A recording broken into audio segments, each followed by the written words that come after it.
Hello guys, uyu munsi rero ngiye kwereka application wakorera amafaranga. So iyo application bayita Pounds.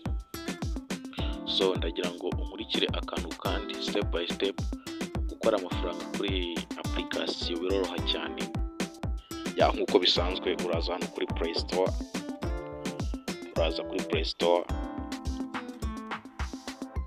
Numara kugera kuri Play Store, so downloading application bita Pounds app. Downloading application bita Pounds app. So numara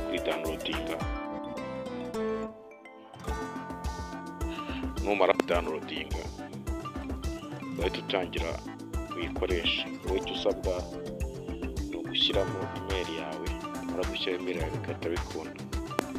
So urabona application ngize hano, ucyandikamo payo nyine bahita baguha Pounds app. So iyi application iroroha cyane. Iyi application ubikuza ugejeje ku $5. So iyo wakoze referral watumiye inshuti zikaza, urumva umuntu umwe inshuti watumiye we ni $5, urumva ko umuntu umwe akwinjiriyeho kuri referral. Ya urumva ko ahita ubikuza umwana. So hari n'uburyo bwitwa survey, gukora amasurvey nyine. Ya amara gukora amasurvey kwishyurwa. So nyine amasurvey agenda aza gake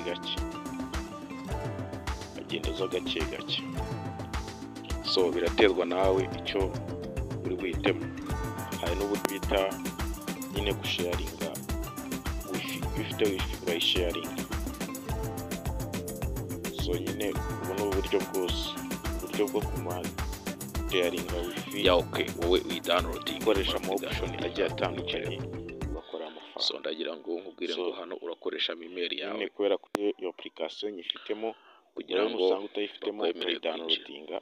So ubundi ijye muri telefone umara ukoresha email yawe, twara amamega menshi uratuhingukira hano uburyo bwa mbere. Ya urabona ahangaha hagiye kubera nsanzwe nyifitemo, hanze kuri open ninjiramo. Ubu buryo bwo gukina urabona ngo iki ni game play, hanze kuri open ninjiramo, urakina game ukabona $1. So nyine urakina game ukabona $1. Ya noneho uburyo bwa kabiri bwita survey. Ya nyine no gusubiza ibibazo bimwe na bimwe bakubaza. Ya wamara gusubiza ibibazo bimwe na bimwe ukaguha amafaranga. Urabona ngiye hano kuri balance yanjye. Ya mfiteho intuzo. Reka twinjire muri game, hereka uburyo ujya muri game ugakina.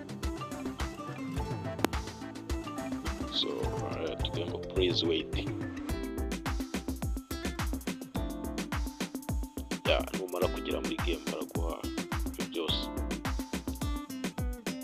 Ya nurangiza urabona buriya buryo bwa gatatu bita offers. Ya ubu ni uburyo ushobora gukoresha sharinga.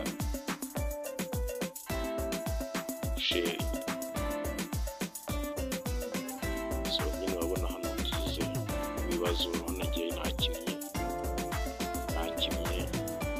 Ya nkoreraho $5, nkoreraho amakoini 6. So biraterwa na ibibazo bakubaza. Ya ukorera amafaranga. So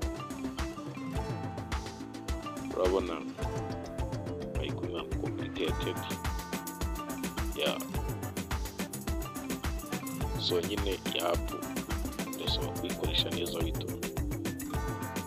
Ya uyu munsi ntabwo turi bukore kubikuza kugira $5. Ndabashyira link muri description, mujyemo muyinyureho niba udashaka guca kuri ntuza, ariko ikiza nuko wanyura kuri iyo link iri muri description, icyo cyiza. So ugatungukira kuri app ugakoresha ifero cyangwa se uburyo nyine bucaho nyine nawe urabyo. So urabona izi ni community aho ushobora gusharinga kuri WhatsApp, Facebook, YouTube n'ahandi hose bakwinjiriraho.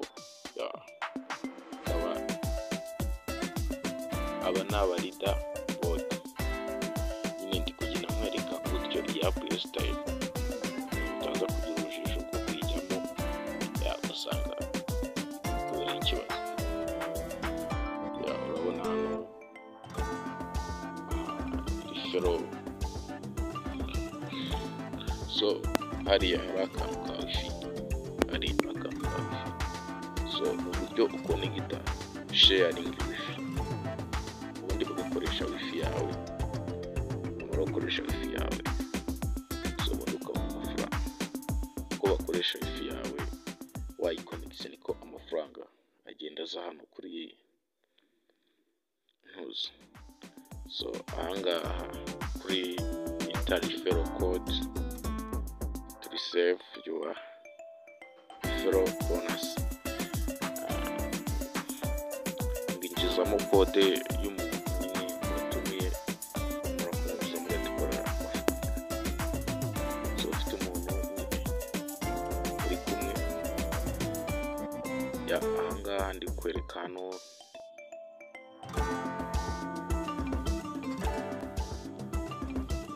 ibi video ugejeje hano, ndagusaba gukora subscribe, ugakanda like, ukandika na comments y'indi video twazakora ubutaha. So twigisha ibijyanye na YouTube online, so hamwe n'uburyo wakoresha AI. Uza ko iyi channel yacu yitwa AI Sample Rwanda Beyond. So ndagusaba gukora subscribe niba utarayikora, kugira ngo nzaze dukora amavideo menshi agiye atandukanye. So ubu turi mu cyo bita introduction ya channel, ubutaha tuzaza dukora amavideo agiye atandukanye. So iyi app numara kuyinjiramo nta bigoye, uragenda ureba uburyo bwose ukora ubukineho, numara kubukinaho so uragenda wisobanukirwa gake gake. Niyo mpamvu nta byinshi ni kwivuga kuko biroroshye cyane. So kandi ndagira ngo musabe ngo niba ari bwo bwa mbere ugeze hano, ukora subscribe, ujye no kuri YouTube channel yacu ya kabiri, ukoreho content zo mu Cyongereza zigisha urukundo n'ijambo rya Yesu Kristo, zigisha nyine urukundo n'ijambo rya Yesu Kristo, ubutumwa bwiza ku isi, bayita Jonas.